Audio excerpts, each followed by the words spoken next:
श्री सीताराम चरण कमलेभ्यो नमः।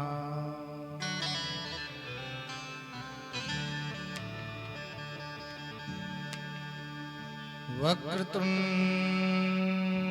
महाकाय कोटि सूर्य समप्रभा निर्विघ्नं कुरु मे देवा सर्वकार्येषु सर्वदा।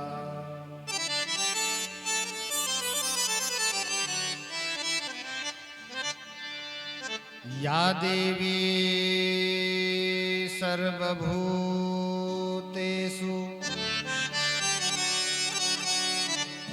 मातृरूपेण संस्थिता नमस्तस्यै नमस्तस्यै नमस्तस्यै नमो नमः।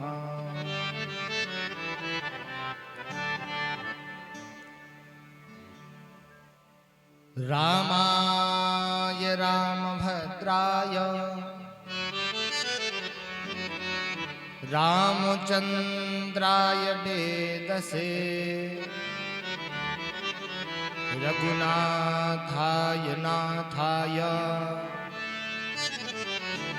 सीताय पतये नमः।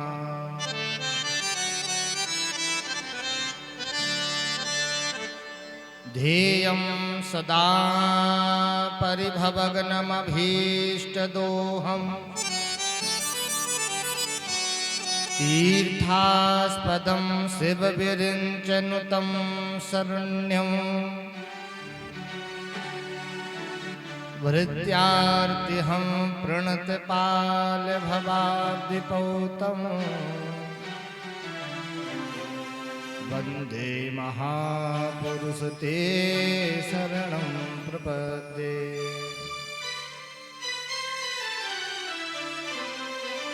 गुरुर्ब्रह्मा गुरुर्विष्णु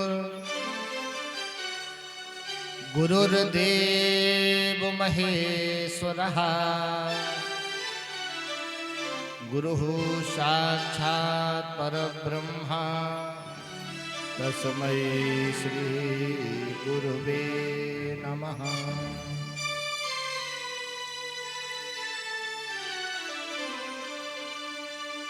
जानकी नंदन लाडले श्री प्यारे हनुमान आई के आसन ग्रहण करो तुम्हें बारंबार प्रणाम। राधारमण बाधा हरण मंगल करण श्री श्याम कृपा करो मेरे हृदय बसो प्यारे श्यामा श्याम। जय जय श्री राधा रमण जय जय नवल किशोर जय गोपी चित चोर प्रभु जय जय माखन चोर। कृष्णाय वासुदेवाय हरये परमात्मने प्रणतक्लेशनाशाय गोविन्दाय नमो नमः। हरे कृष्णा कृष्ण कृष्ण हरे हरे हरे राम राम राम हरे हरे। बोली श्रीमद्भागवत महापुराण की जय जय श्री राधे श्याम।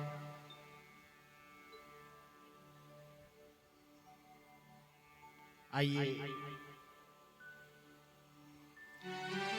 हम सभी चलते हैं कथा की ओर। कथा का आनंद लेने के पूर्व अपने मन को भगवान के चरणों में लगाएं, तो बड़े भाव से प्रेम से आनंद के साथ भगवान का कीर्तन करेंगे।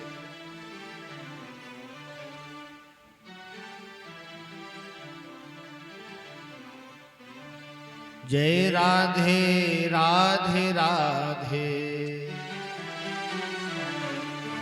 गोविंद राधे। जय राधे राधे राधे गोविंद राधे। जय राधे राधे राधे गोविंद राधे। जय राधे राधे राधे गोविंद राधे। जय राधे राधे राधे गोविंद राधे। जय राधे राधे राधे गोविंद राधे। जय राधे राधे राधे गोविंद राधे। राधे राधे राधे।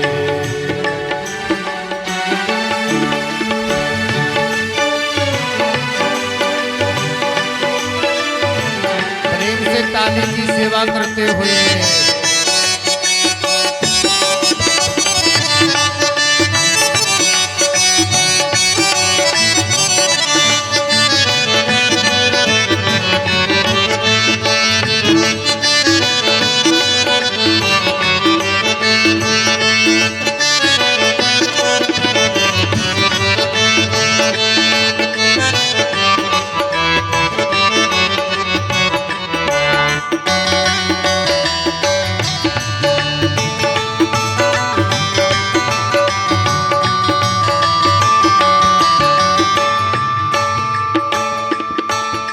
गोविंद राधे गोपाल राधे।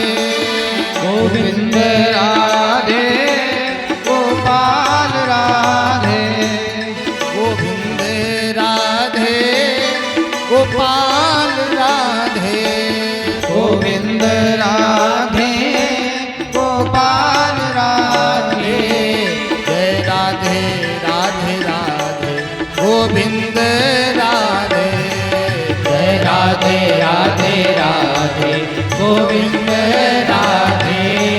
जय राधे राधे राधे गोविंद राधे। जय राधे राधे राधे गोविंद राधे। राधे राधे। प्रेम से ताली की सेवा करें।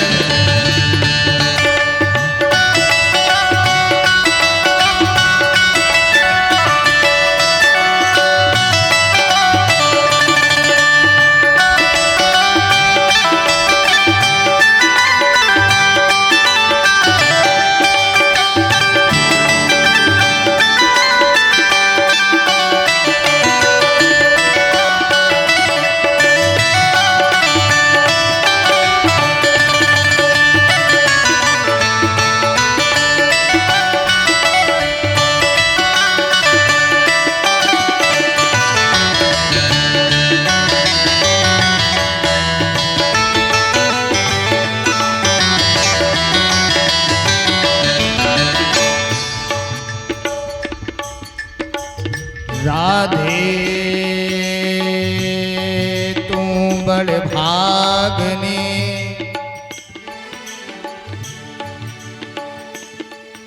जो कौन तपस्या की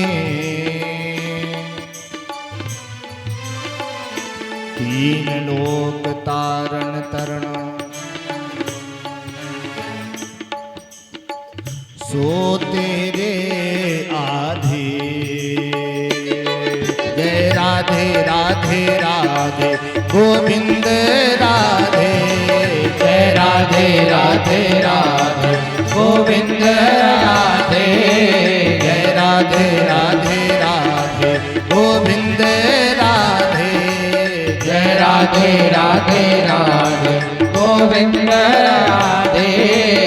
जय राधे राधे राधे गोविंद राधे। जय राधे राधे राधे गोविंद राधे। गोविंद राधे गोपाल राधे। गोविंद राधे गोपाल राधे। जय राधे राधे राधे गोविंद राधे। जय राधे राधे राधे गोविंद राधे। जय राधे राधे राधे गोविंद राधे। जय राधे राधे राधे गोविंद राधे। जय राधे राधे राधे गोविंद राधे। जय राधे राधे राधे गोविंद राधे। जय राधे राधे राधे गोविंद राधे। जय राधे राधे राधे गोविंद राधे। जय राधे राधे राधे गोविंद राधे।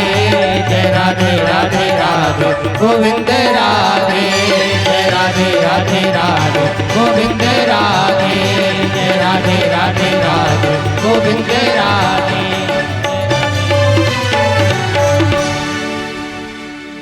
श्री हनुमान जी महाराज की जय हो। श्री दुर्गा मैया की जय हो। श्रीमद्भागवत महापुराण की जय हो। जय जय श्री राधे श्याम।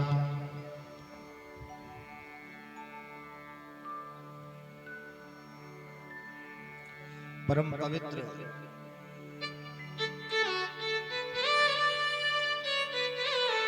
श्रीमद् भागवत महापुराण की कथा दिव्य श्रीमद् भागवत की बांगमयी प्रतिमूर्ति स्वरूपा श्रीमद् भागवत महापुराण के अंतर्गत आपके इस ग्राम में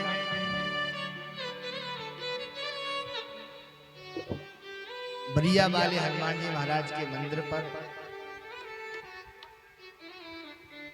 दिव्य हनुमान सेवा समिति द्वारा हर वर्ष की भांति इस वर्ष भी भव्य दिव्य श्रीमद् भागवत कथा का आयोजन चल रहा है, जिसमें हम सभी भक्त मंडल समस्त समिति के सदस्य एवं ग्रामवासी इस कथा में आनंदित भी हो रहे हैं। और महाराज आनंदित क्यों ना हो,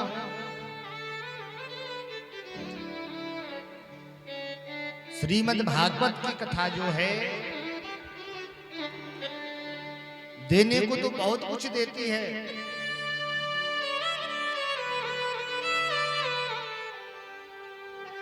लेकिन एक विशेष वस्तु है जो देती है।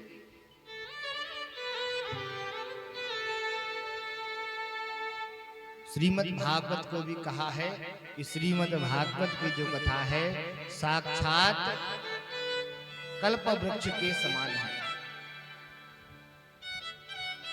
लेकिन महाराज स्वर्ग का जो कल्प वृक्ष है वह संसार की सुविधाएं तो आपको दे सकता है, लेकिन उस कल्प वृक्ष में भी ये सामर्थ्य नहीं कि वो भगवान का साक्षात्कार करा दे।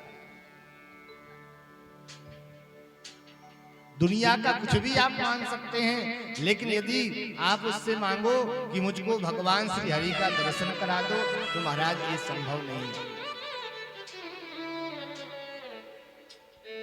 इस कथा को श्रवण करने से भिद्यते हृदय ग्रंथि छिद्यन्ते सर्व संशया।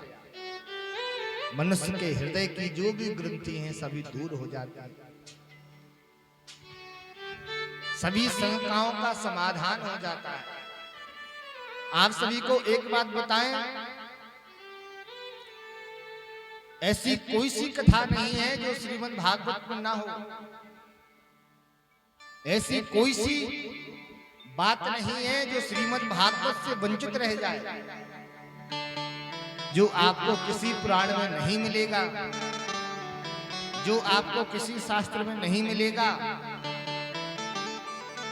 वह आपको भागवत कथा में अवश्य मिल जाएगा। लेकिन महाराज, श्रीमद् भागवत की जो कथा है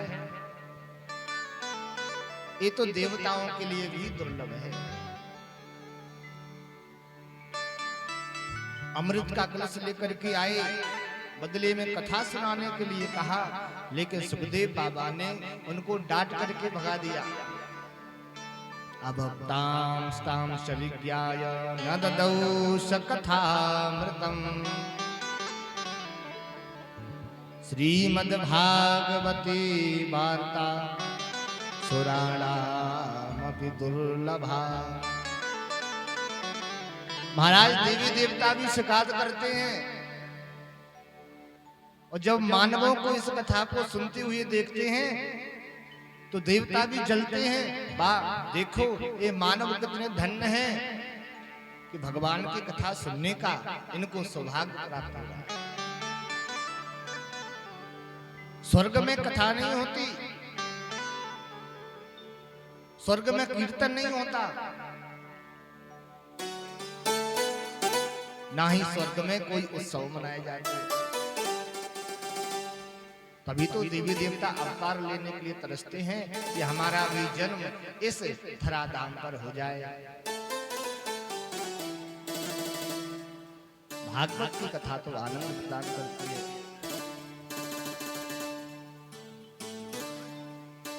ऐसी कथा है महाराज, इस कथा से जीव के काम तो बनते ही हैं, साथ में भगवान की भक्ति भी प्राप्त होती है। और हर एक व्यक्ति को अपने जीवन में कम से कम 2 श्रीमद् भागवत कथा अपने संकल्प से करवानी ही चाहिए। एक अपने पूर्वजों के लिए, एक अपने पितरों के लिए, और एक अपने स्वयं के लिए। महाराज, आगे जो समय आने वाला है, आने वाला समय ठीक नहीं है। आज देखने को मिलता है कि पिताजी की बात पुत्र मानते ही नहीं है।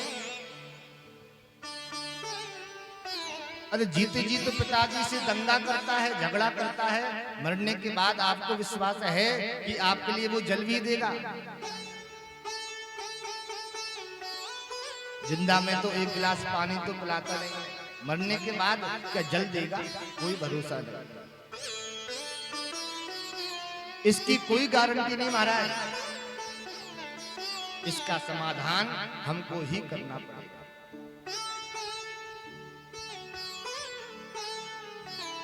तर्पण, श्राद्ध, ये सब नियम है मुक्ति के।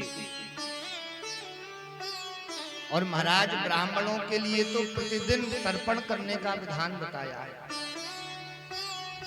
नित्य संध्या वंदन करने का विधान बताया है।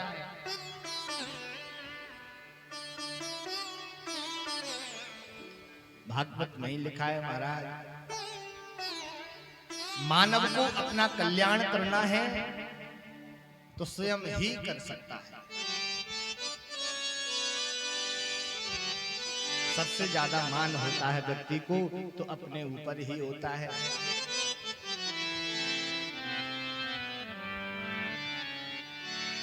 और भगवान की कथा तो इतनी सुनो, इतनी सुनो। भागवत में लिखा है, निगम कल्पतरोर गलितम फलम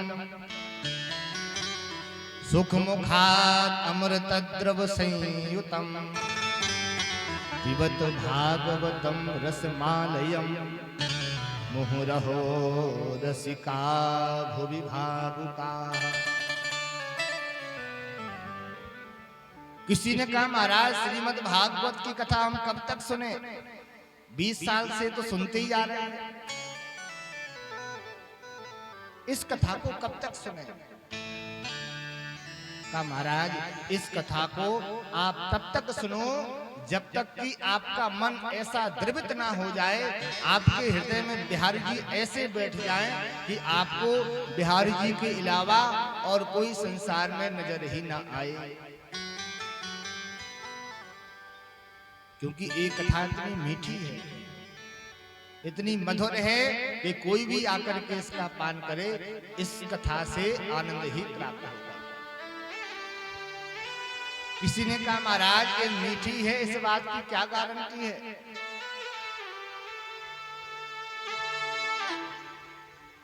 व्यास जी महाराज कहते हैं कि इस कथा में महाराज, इस कथा रूपी फल में एक तोता की चोंच लगी हुई है और ऐसा माना जाता है कि जिस फल में तोता चोंच मारता है वह फल मीठा होता है। अब चाहे तो आप यूं समझो कि तोता उसी फल में चोंच मारेगा जो फल मीठा होगा, चाहे तो ये समझो कि तोते के चोंच मारने के बाद फल मीठा होता है।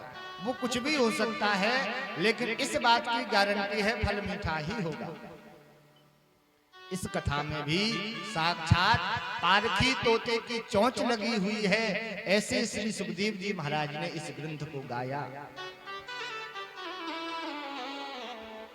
लेकिन इस कथा में कौन आएंगे? जो इस कथा के भावुक है, जो इस कथा के रसिक है। अरे महाराज, पानी उसी को तो पिलाया जाता है जिसको प्यास होती है। आप भले ही कितना सुंदर फ्रिज का पानी क्यों न रख लो, लेकिन जब तक प्यास नहीं होगी तब तक आप किसी को पानी नहीं पिला सकते।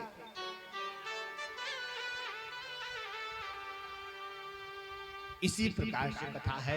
जो इस कथा के प्यासे हैं, रसिक हैं, वह तो ढूंढते हुए आ जाते हैं कि महाराज कहां पर भगवान की कथा का आनंद बरस रहा है, हम भी इस कथा का रसपान करें। और जो कहते हैं कि वही कथा है 20 सालों से सुनते आ रहे हैं, तो मानो उन्होंने आज तक इस कथा का रस समझा ही नहीं। तुलसी बाबा भी कहते हैं, जिन हरि कथा सुनै नहीं कान्हा, जिन हरि कथा सुनै नहीं कान्हा, जिन हरि कथा सुनै नहीं कान्हा, जिन हरि कथा सुनै नहीं कान्हा, श्रवण रंग अहि भगत समाना, श्रवण रंग अहि भगत समाना, राम कथा जे सुनत अघाही, राम कथा जे सुनत अघाही, राम कथा जे सुनत अघाही, राम कथा जे सुनत अघाही, रस विशेष जा नाते नाही, रस विशेष जा नाते नाही, कलियुग केवल नाम आधारा, कलियुग केवल नाम आधारा, सुमर सुमर नर उतरहि पारा, सुमर सुमर नर उतरहि पारा, बिनु सत्संग विवेक न होई, बिनु सत्संग विवेक न होई, राम कृपा बिनु सुलभ न सोई, राम कृपा बिनु सुलभ न सोई, जिन हरि कथा सुनहि नहीं कान्हा, जिन हरि कथा सुनहि नहीं कान्हा, श्रवण रंग अहि भव प्राण रख कहे भवन समान। जो कहते हैं महाराज वही तो कथा है, तो समझो उन्होंने अभी तक इस कथा का रस नहीं समझा। मानव को कथा का आनंद अवश्य लेना चाहिए, क्योंकि दुनिया में आप कुछ भी प्राप्त कर सकते हो प्रारब्ध के अनुसार, लेकिन भगवान की भक्ति ही एक ऐसी है जो आप अपने आप प्राप्त कर सकते हो। भगवान ने कितना सुंदर शरीर दिया, शरीर के साथ साथ महाराज सुंदर दो आंख दी ताकि भगवान का दर्शन कर पाओ। न जाने कितने लोग इस संसार में हैं जो आंखों से वंचित हैं, जिन्होंने आज तक भगवान का दर्शन भी नहीं किया। हम सभी कितने भाग्यशाली हैं जो भगवान ने हमको सुंदर दो कान दिए। नहीं तो संसार में कितने लोग हैं जिनकी सुनने की शक्ति नहीं है। ये भगवान की तो ही कृपा है। इसलिए प्रारब्ध के चक्कर में मत पड़ो महाराज, कुछ कर्म करिए। सबसे पहले प्रारब्ध की ही रचना होती है। प्रारब्ध तो पहले रचा, पाछे रचा शरीर, तुलसी चिंता छाण दे, भजले श्री रघुवीर। आगे क्या होगा इसकी चिंता छोड़ दो। ये तो सब भगवान के ऊपर छोड़ दो महाराज, क्योंकि जो भगवान करते हैं वे अच्छा ही करते हैं। एक ही काम करो, बस भगवान की कथा सुनो और संतों का सम्मान करो। हमारे हाथ से कभी भी संत ब्राह्मण का अपमान ना हो जाए, इस बात का ध्यान रखो। कल आप सभी ने श्रवण किया कि कैसे राजा परीक्षित ने एक संत का अपमान किया। उस संत के अपमान से राजा परीक्षित को 7 दिन में मरने का श्राप लगा।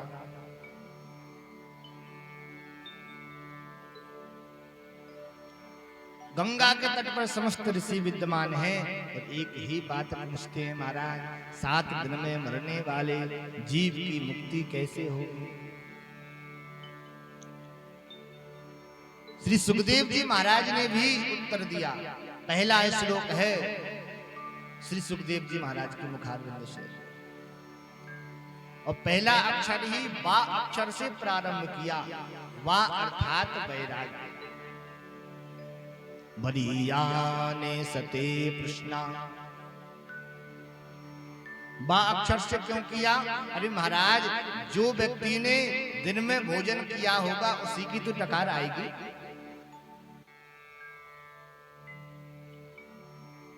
श्री सुखदेव जी महाराज के हृदय में नित्य बिहारी जी वास करते हैं। बा अक्षर से ही प्रारंभ किया।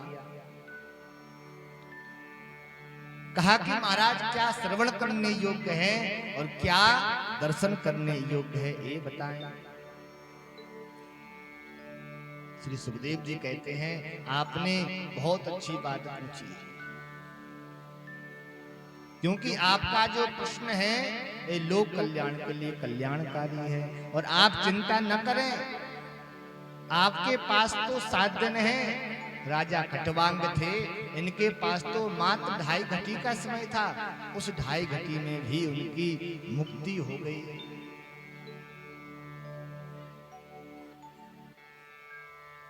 सात दिन में यदि मरने से बचना है तो सबसे पहले एक काम करना चाहिए। आप सभी ध्यान से सुने। क्या करें? कहा महाराज भगवान का भजन करें। लेकिन भजन हम कैसे कर सकते हैं महाराज? जब तक किसी के बारे में हम जानेंगे नहीं तो उसके बारे में हमारी प्रीति कैसे बढ़ेगी? यहाँ पर आकर के कोई बड़ा नेता आकर के बैठ जाए, जब तक हम उसको जानते नहीं तो उसके बारे में हम कैसे जान सकते कौन व्यक्ति आकर के बैठ गया। एक बार क्या है महाराज, पूज्यपाद कृपाद्री जी महाराज कि एक परम लाडले शिष्य बहुत बड़ा भंडारा करा रहे थे।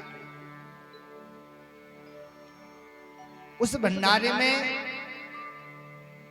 पूज्यपाद कृपाद्री जी महाराज भी पहुंचे, लेकिन जब उन्होंने देखा कि महाराज प्रसाद पाने वालों की भीड़ तो इतनी लंबी है कि रास्ते में भी पंगत बिछी हुई है, उन्होंने सोचा क्यों किसी को परेशान करो, यहीं बैठ गए और सड़क किनारे ऐसे ही बैठ गए। उन्होंने कभी किसी पात्र में भोजन नहीं किया, इन हाथों को ही पात्र बना लिया। भंडारा प्रारंभ हुआ, परोस करने वाले आए, ऐसे हाथ फैला दिए महाराज, उस हाथ में ही पूरी प्रसाद दी, बूंदी प्रसाद दी और पाने लगे। और भंडारे के बाद में ये होता है कि सेठ जी जो भंडारा कराते हैं दक्षिणा बांटने आते हैं संतों को, और जैसे दक्षिणा बांटने के लिए आए और जैसे अपने गुरुदेव को देखा तो उनकी आंखों से नेत्रों से अश्रुपात होने लगा। गुरुदेव ये भंडारा आपकी ही कृपा से चल रहा है और आप रास्ते में बैठ करके प्रसाद पा रहे हैं।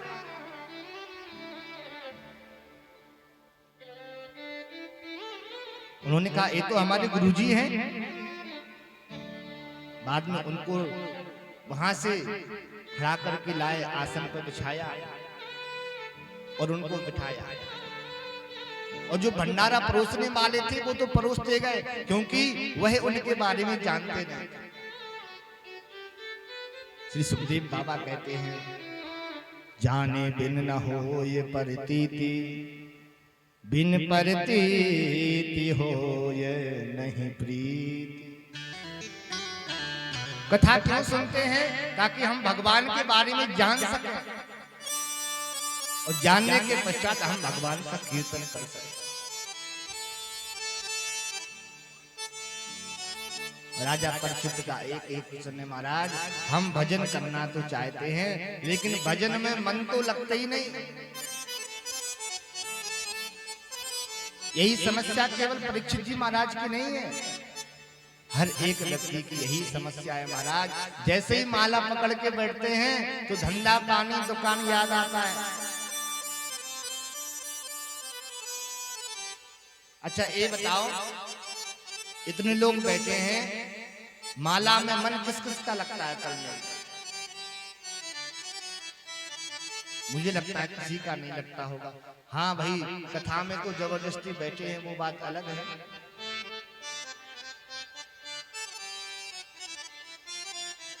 भजन में मन कैसे लगे इसके लिए एक उपाय है, बताता हूं। कुछ नियम है, यदि उनको धारण कर लो तो भजन में मन लगेगा। पहला नियम, जितासनो जित श्वासो जित संगो जितेन्द्रियः स्थूले भगवतो रूपे मनः संधारयेधिया। सबसे पहले भजन करना है आपको तो आसन को जीतो, बैठने का अभ्यास करो। ऐसा नहीं महाराज हम सुखासन में 5 मिनट नहीं बैठ पाते। कथा कितने घंटे की होती है? 3 घंटे की। उसी में ही हम आते हैं तो 2 मिनट बैठेंगे, फिर एक घुटना मोड़ लिया, फिर दूसरा मोड़ लिया, और ज्यादा पैर दर्द किए तो महाराज दोनों पैर पसार के ही बैठ गए।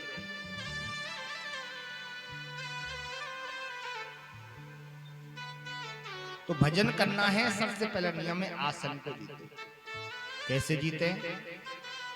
प्रतिदिन कम से कम 5 मिनट भगवान के नाम लेकर के एक आसन पर बैठे। जिता सनु जितस्वासु। दूसरी बात है महाराज, श्वास पर आप अपना प्रभाव रखें, खान पियन पर प्रभाव रखें, क्योंकि जैसा खाओगे अन्न वैसा बनेगा मन, जैसा पियोगे पानी वैसी बनेगी आपकी वाणी। तामसी भोजन करोगे, भगवान के भजन में मन कभी नहीं लग सकता। इसलिए संत लोग जो होते हैं, भजनानंदी जो होते हैं महाराज, बहुत ही सौम्य और सरल भोजन प्रसाद पाते हैं। तीसरी बात है जित संगो, आपका संग कैसा है। यदि आप भजन करने वालों के साथ में रहेंगे तो भले ही आप भजन नहीं करते हैं, एक दिन ऐसा आएगा कि वो भी आपको भजन करना सिखा देगा। बीड़ी पीने वालों का संग करोगे महाराज, भले ही आप नहीं पीते हो, कुछ दिन बाद उसका संग करते करते करते करते आप भी बीड़ी का सुट्टा लगाने लग जाओगे। आप भले ही गुटखा नहीं खाते हो, लेकिन गुटखा खाने वालों की संगत है तो थोड़े थोड़े दो दो दाने करके आपको भी वह गुटखे की लत लगा देगा। तो महाराज अब कुसंग में पढ़ करके कुसंग संगति आ सकती है, तो भगवान के भजन करने वालों के संग रहने से भक्ति क्यों नहीं आ सकती। अवश्य ये नियम जब आ जाए तो भगवान की सुंदर मूर्ति का दर्शन करो और फिर भगवान का भजन करो। किसी ने बहुत सुंदर गाया है, तू कर बंदगी और भजन धीरे धीरे, तू कर बंदगी और भजन धीरे धीरे, तू कर बंदगी और भजन धीरे धीरे, तू कर बंदगी और भजन धीरे धीरे, तू कर बंदगी और भजन धीरे धीरे, भजन धीरे धीरे, भजन धीरे धीरे, भजन धीरे धीरे, भजन धीरे धीरे, तू कर बंदगी और भजन धीरे धीरे, तू कर बंदगी और भजन धीरे, तू कर बंदगी और भजन धीरे धीरे, कर बंदगी और भजन धीरे धीरे। ताली की सेवा करते हुए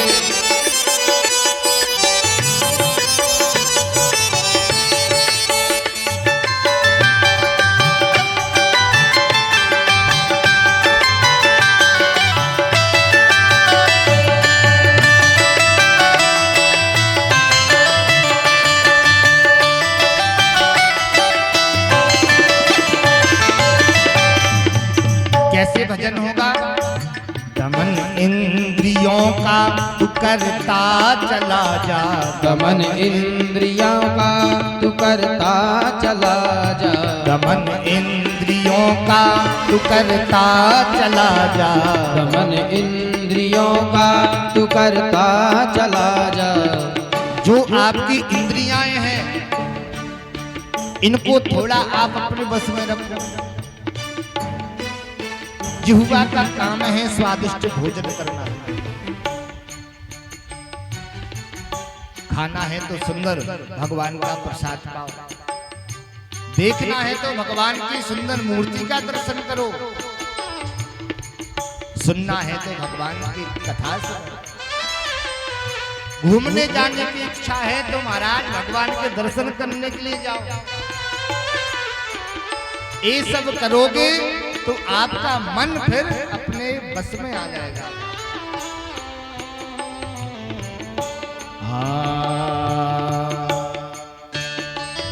दमन इंद्रियों का तू करता चला जा, दमन इंद्रियों का तू करता चला जा, तो काबू में आएगा मन धीरे धीरे, तो काबू में आएगा मन धीरे धीरे, तो काबू में आएगा मन धीरे धीरे, काबू में आएगा मन धीरे धीरे। तू कर बंदगी और भजन धीरे धीरे, तू कर बंदगी और भजन धीरे धीरे। प्रेम से ताली की सेवा करें।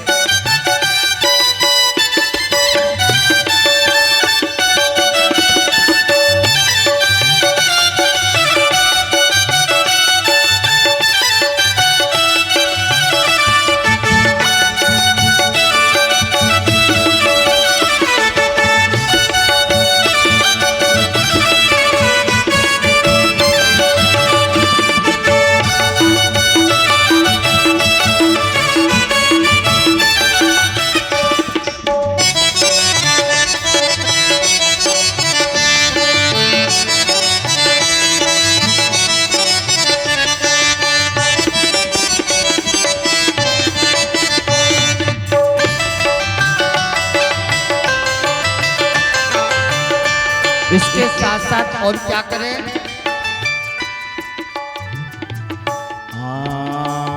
सुने कान तेरे सदा संत बाणी, सुने कान तेरे सदा संत बानी। सुने कान तेरे सदा संत बाणी, सुने कान तेरे सदा संत बानी।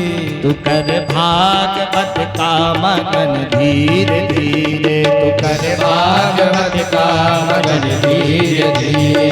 तू कर बंदगी और भजन धीरे धीरे, तू कर बंदगी और भजन धीरे धीरे। हाँ भजन धीरे धीरे, भजन धीरे धीरे, भजन धीरे धीरे, भजन धीरे धीरे। धीरे धीरे, भजन धीरे धीरे, भजन धीरे धीरे, भजन धीरे धीरे। हाँ मिलेगी मिलेगी प्रभु की शरण धीरे धीरे, मिलेगी प्रभु की शरण धीरे धीरे। तू कर बंदगी और भजन धीरे धीरे, कर बंदगी और भजन धीरे धीरे। इसके साथ साथ एक बात का और ध्यान रखना है। सफर अपना आसान करता चला जा, सफर अपना आसान करता चला जा।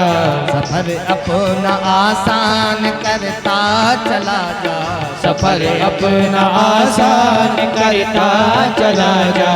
तो छूटेगा आवागमन धीरे धीरे, तो छूटेगा आवागमन धीरे धीरे। तू कर बंदगी और भजन धीरे धीरे, कर बंदगी और भजन धीरे धीरे। भजन धीरे धीरे, भजन धीरे धीरे, भजन धीरे धीरे, भजन धीरे धीरे। मिलेगी प्रभु की शरण धीरे धीरे, मिलेगी प्रभु की शरण धीरे धीरे। तू कर बंदगी और भजन धीरे धीरे, तू कर बंदगी और भजन धीरे धीरे, भजन धीरे धीरे, भजन धीरे धीरे, भजन धीरे धीरे, भजन धीरे धीरे। बोली श्रीमद् भागवत महापुराण की जय हो। तो महाराज भजन ऐसे करो ताकि भगवान के भजन में आनंद भी आपको प्राप्त हो। सद्यो मुक्ति और क्रम मुक्ति के बारे में बताया कि भगवान की जो कथा है आनंद प्रदान करती है। भजन किसका करें महाराज? कलयुग में कोई एक देवता थोड़ी ना है।